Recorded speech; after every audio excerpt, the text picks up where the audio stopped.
Hey guys, Jim here from DrinkABeerandPlayAGame, and if you're like me, you enjoy those old school hack and slash games like Gauntlet and Golden Axe, and you always wish they were brought together. Well, today's game promises to do just that, as we take a look at Battle Axe by Numskull Games.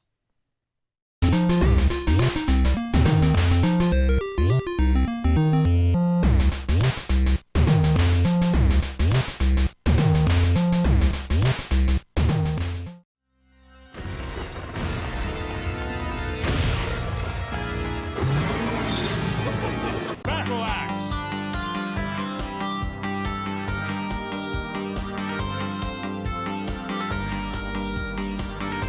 Released in 2021, Battle Axe was released for the Switch, PlayStation 4, Xbox One, and Steam. You can also play it on the Xbox Series line and the PlayStation 5 with backwards compatibility.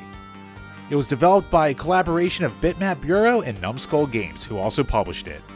This started out as a Kickstarter project by Hank Nielborg that nearly doubled its goal of £40,000, coming in at just under $74,000. Yes, I am one of the backers. Before getting into this review, I have to give a shout out to Games You Loved. They gave me a review code for this game so I could play it early. The basic plot is you play as one of 3 champions who are sent to defeat the evil sorceress Etheldred before she sends her forces to enslave your people.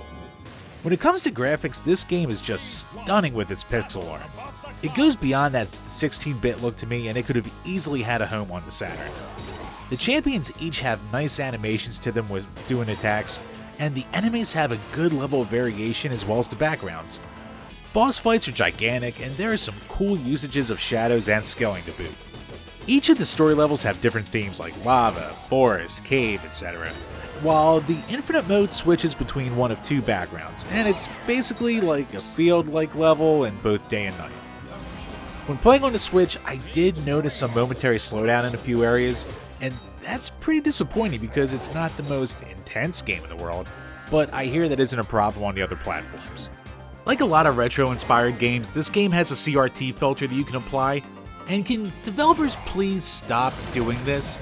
It never looks good, it never looks legitimate. Like, I don't want my screen to be darker and covered in bullcrap. Like, you have these beautiful pixels, just let them shine. The sound in the game is fantastic. There's some light voice acting, which is well done, and it has an old Middle-earth kind of feel to it. The sound effects are perfectly fine, nothing really stands out, but it doesn't really add or take away from the overall experience. The star of the show comes from the music, which was composed by Minami Matsume, I'm sorry for butchering that, who is well known for doing the original Mega Man and working on a plethora of series such as Final Fight and Shovel Knight. It's been a long time since I've had a game music get stuck in my head, but the main theme in the first stage just gets stuck and beat into your head with all the repeat gameplay. But not a bad thing, it's so well made. The control's pretty standard fare. You move with the left stick and you use all 4 face buttons to either melee, attack from range, dash, and use items.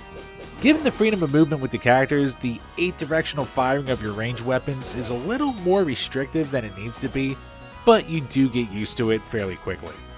Outside of that, I don't really have any complaints, but being able to map the buttons would have been nice. To me, it comes off as a combo of Gauntlet and Attack of the Mutant Penguins on the Jaguar with hints of Golden Axe thrown in. The game's a top-down hack and slash game set in one of 4 levels. Each level ends in a boss fight, pretty standard stuff. As you progress through the levels, you can collect money from fallen enemies that you can spend between levels on items or power-ups for your heroes. Between levels, you can buy boosts to make your dash attack recharge faster, and then also increase the power of your melee and range attacks respectively. You will also come across treasure chests that can contain bombs, or screen-clearing special attacks, or turkeys and potions to refill your health, extra coins for more money, or even surprise enemies. I like these little touches that reward experimentation where, like in this section, where if you stand here between these torches, eventually a turkey will fall. I like little stuff like that. Exploration is encouraged as there's a set number of villagers that you can rescue in each level that helps build a higher score that goes toward your ranking at the end of levels, as well as the overall personal leaderboards. I haven't quite figured out the rankings as I've only done better than an E rank a handful of times. I think you need to not lose a life and then build up combos and go through really fast along with how many points you get in general to really start to build those crazy ranks up. The game defaults on the hard setting, but there's an easy setting as well. The biggest differences between the two modes is the fact that common enemies will take more than one hit to kill, and bosses will spawn common enemies to attack you to make the fights harder. If you beat the story mode, you unlock a new Game Plus, which mirrors stages and increases the surprises thrown your way. It's a nice way to extend the playtime of a game that, on its face, really doesn't offer that much.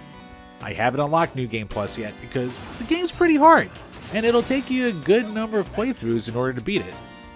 There's an endless mode where you can go from stage to stage, rescuing the townsfolk from endless swarms of enemies. The farther you progress, the harder it gets. You can find a shop in each level, and once you rescue everyone, the portal opens to the next stage. You can play all 3 game modes in either alone or in couch co-op, which is a nice touch. When it comes to originality, there isn't that much here.